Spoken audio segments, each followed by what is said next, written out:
یہ پہلوان اپنے 4 بیٹوں کے ساتھ اگلے ہی دن روانہ ہوا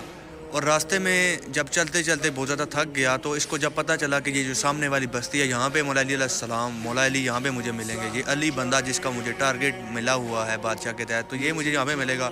تو اس نے سوچا کہ رات ہو چکی ہے تو یہاں پہ سٹے کیا جائے تاکہ جب کل فائٹ ہو، مطلب کہ کل جب مقابلہ ہو تو میں بالکل فریش ہوں، میں تھکا ہوا نہ ہوں۔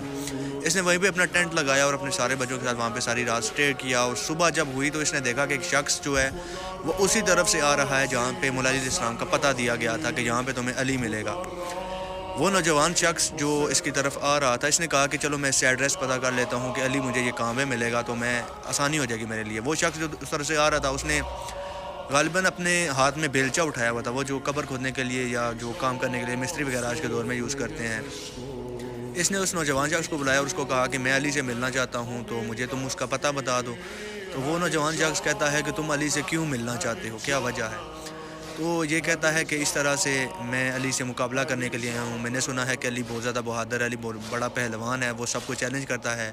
تو جو کچھ اس نے بادشاہ سے سنا ہوا تھا تو وہ سب کچھ اس نے اس نوجوان کو بتایا کہ میں اس طرح سے اسے لڑنے کے لیے آیا ہوں، اگر میں اسے جیت گیا تو میں اتنا زیادہ انعام مجھے ملے گا، بادشاہ کی بیٹی کا رشتہ ملے گا اور میں اس سے اتنی زیادہ محبت کرتا ہوں۔ لیکن اس نوجوان نے کہا کہ علی کا پتہ میں تمہیں بتاؤں گا، ضرور بتاؤں گا، لیکن اس سے پہلے میری ایک شرط ہے۔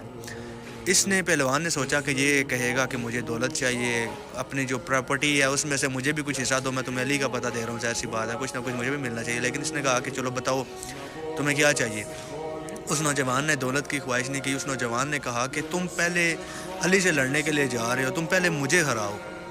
تم پہلے مجھ سے لڑو، اگر تم نے مجھے ہرا دیا، شرط میری یہی ہے، اگر تم نے مجھے ہرا دیا تو میں تمہیں ایگزیکٹ علی کا پتہ بتاؤں گا کہ علی تمہیں یہاں پہ ملیں گے، وہاں پہ تم جا کے پھر اپنا مقابلہ لڑو، جو مرضی کرو، لیکن شرط پہلے یہ ہے کہ تم پہلے مجھے ہراؤ۔ یہ پہلوان سوچتا ہے ایک سیکنڈ کے لیے، کہتا ہے کہ یہ کیا چیز ہے، مطلب کہ میں اتنا بڑا پہلوان ہوں اور یہ نارمل سا ایک بندہ، اس کو ہرانا میرا تو بائیں ہاتھ کا کھیل ہے، جلدی سے اسے ہرا دیتا ہوں تو اس سے پتہ پوچھ کر میں پھر آگے بڑھتا ہوں۔ تو یہ پھر کہتا ہے کہ ٹھیک ہو گیا جی، کہ ہم کشتی کرتے ہیں۔ تو اب جیسے ہی فائٹ سٹارٹ ہوتی ہے، جنگ کا یہ مقابلے کا ایک قانون ہوتا ہے کہ جنگ سے پہلے، مقابلے سے پہلے پوچھا جاتا ہے کہ آپ کس ہتھیار سے لڑنا پسند کریں گے، مطلب کہ کس ہتھیار میں آپ سب سے زیادہ ماہر ہیں، کون سا ہتھیار سب سے اچھا چلا لیتے ہیں۔ نوجوان شخص نے اس سے کہا کہ تم کون سا ہتھیار یوز کرو گے؟ اس نے کہا کہ وہ بھالا سا جو ہوتا ہے جس کے آگے کانٹا لگا ہوتا ہے، اس نے کہا کہ میں وہ یوز کروں گا۔ تو پہلوان نے نوجوان شخص سے پتہ کیا کہ تم کیا یوز کرو گے؟ اس نے کہا کہ جب میرے پاس تو یہ بیلچا ہی ہے تو میں اسی سے لڑوں گا۔ تو یوں مقابلہ شروع ہوا اور اس پہلوان نے وار پہ وار کرنا شروع کیا۔ وہ پہلوان وار پہ وار کیا جا رہا تھا، لیکن یہ جو نوجوان شخص تھا یہ اس پہ وار نہیں کر رہا تھا، نہ کہ اس کو بیلچا بھی نہیں مار رہا تھا، بس خود کو ڈیفینڈ کیا جا رہا تھا۔ وہ جو وار کیا جا رہا تھا پہلوان اس پہ نیزے مار رہا تھا، یہ بیلچے سے اس کے وار کو بریک کر رہا تھا، روک رہا تھا، لیکن اس پہ وار نہیں کر رہا تھا۔ پہلوان بار بار اس کو جو ہے وہ مار رہا تھا، اور کافی جب وہ ہتھیار چلا کر تھک گیا، پہلوان جب اپنا ہتھیار چلا کر تھک گیا اور دیکھا کہ یہ صرف بچاؤ کر رہا ہے، نہ مجھے مار نہیں رہا، تو وہ تھک گیا اور اس نے کہا کہ میں اپنا ہتھیار چینج کرنا چاہتا ہوں۔ اس نے کہا کہ میں اس سے لڑوں گا۔ تو نوجوان شخص کہتا ہے کہ ٹھیک ہے تم دوسرا اٹھا لو۔ اس نے پھر وہ جو ہوتا ہے وہ ہتھیار، ابھی اس کا نام میرے ذہن میں نہیں آ رہا، وہ جس کے اوپر کانٹے سے لگے ہوتے ہیں، اس نے گرز ہتھیار اس نے وہ اٹھا لیا۔ تو اس نے کہا کہ میں اب اس سے لڑنا چاہتا ہوں۔ تو نوجوان شخص نے کہا کہ میرے پاس ابھی بھی بیلچا ہے، میں اسی سے لڑوں گا۔ تو اب اس نے گرز کا استعمال کرنا شروع کر دیا، آگے پیچھے سے دائیں بائیں سے وہ ہتھیار اپنا پہلوان چلا رہا ہے، لیکن ابھی تک یہ جو نوجوان شخص تھا یہ اپنے بیلچے سے صرف خود کو ڈیفینڈ کر رہا تھا کہ اس کا ہتھیار مجھے نہ لگے، نہ کہ اس کو اوپر چلا رہا تھا، نہ مار رہا تھا، کچھ بھی نہیں۔ پہلوان اس سے کہتا ہے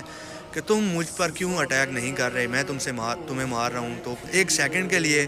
پہلوان بھی یہ سوچنے پر مجبور ہو گیا کہ میں اتنا بڑا پہلوان ہوں، میں اتنا، تو یہ مطلب کیا چیز ہے کہ اس کے اوپر میں وار پہ وار کیا جا رہا ہوں، ابھی تک اس نے مجھے مارا نہیں ہے لیکن میں اس کا کچھ بگاڑ بھی نہیں سکا۔